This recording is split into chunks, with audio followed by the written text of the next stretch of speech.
3.5 million.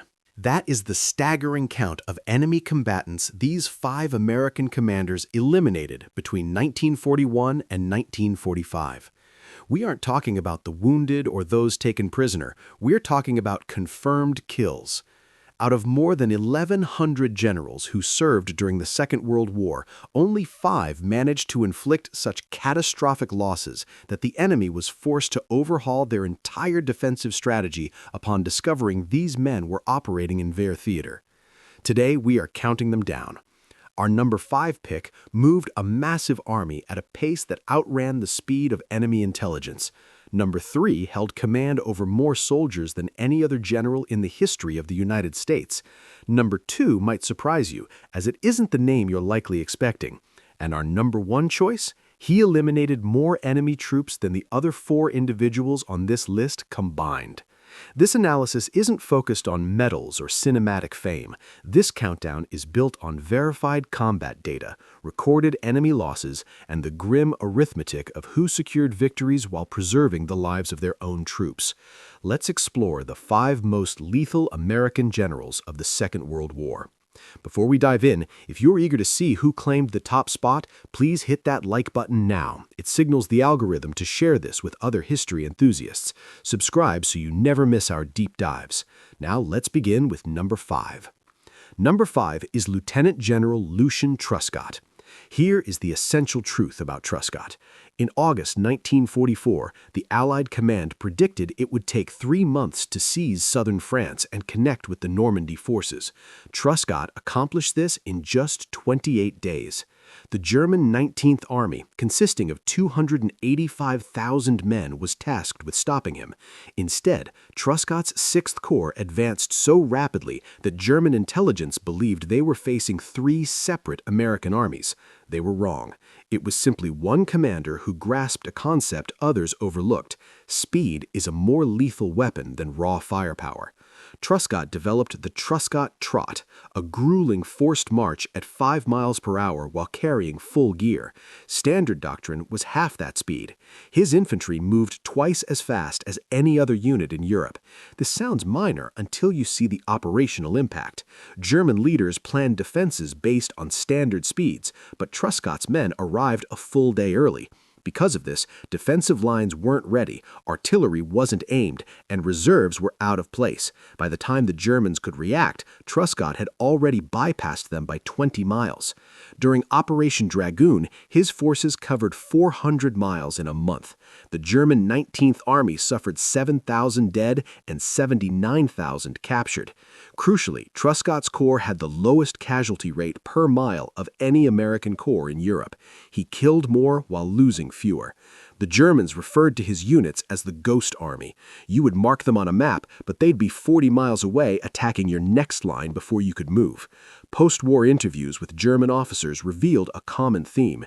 If Truscott was in your sector, you either retreated or faced total destruction. Most Americans don't know his name, but the Germans who faced him never forgot it.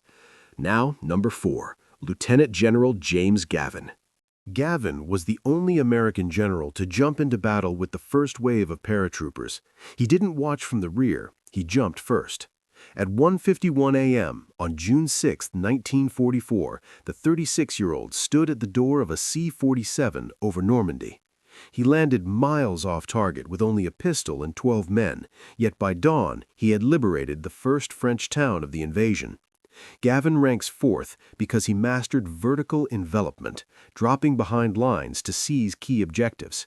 His 82nd Airborne was supposed to be relieved in 2 days. They held for 33 days against 5 German divisions. They lost over 5,000 men, but never yielded a single bridge or crossroads.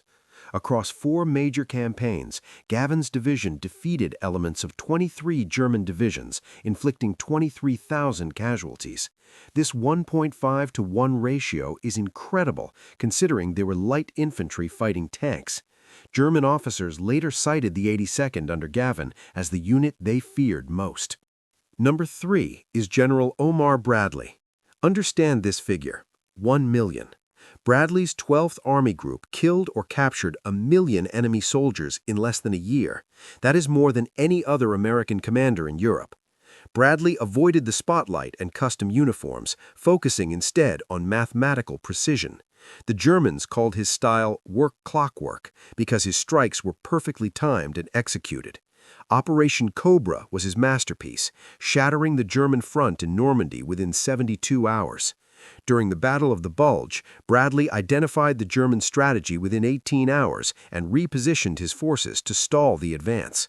By the end, the Germans lost 100,000 men they couldn't replace. Bradley then encircled the Ruhr region, leading to the surrender of 325,000 soldiers, the largest in German history.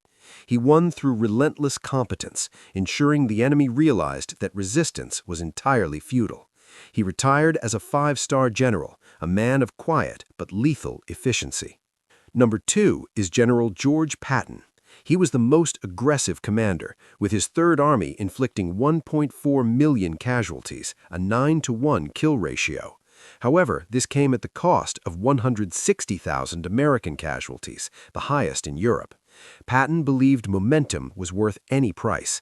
While he liberated 80,000 square miles and performed brilliantly at Bastogne, his casualty rates were 40% higher than average. He attacked fortified spots with little prep, valuing speed over safety.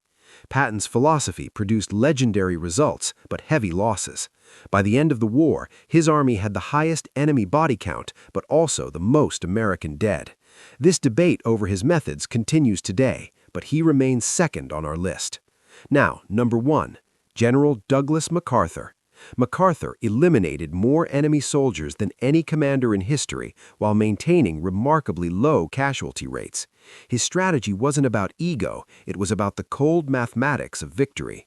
Between 1942 and 1945, MacArthur's forces killed 485,000 Japanese in combat, but his island-hopping strategy left another 250,000 to perish from starvation and disease in bypassed garrisons. His total enemy casualty count exceeds 1 million. In New Guinea, his kill ratio was 6.6 to 1. In the Philippines, it was 5.4 to 1. He avoided enemy strengths, cut supply lines, and made entire armies irrelevant without firing a shot. This was strategic brilliance at its peak. MacArthur managed 2 million troops and later rebuilt Japan into a democratic ally. Summing up the totals, Truscott, 57,000, Gavin, 23,000, Bradley, 1 million, Patton, 1.4 million, and MacArthur, 1.5 million. That is over 3.5 million enemy dead, more than the entire German loss on the Eastern Front in 1943. These 5 men proved that leadership and strategy win wars. Did we get the order right? Let us know your thoughts in the comments. Like, subscribe, and stay tuned for more history.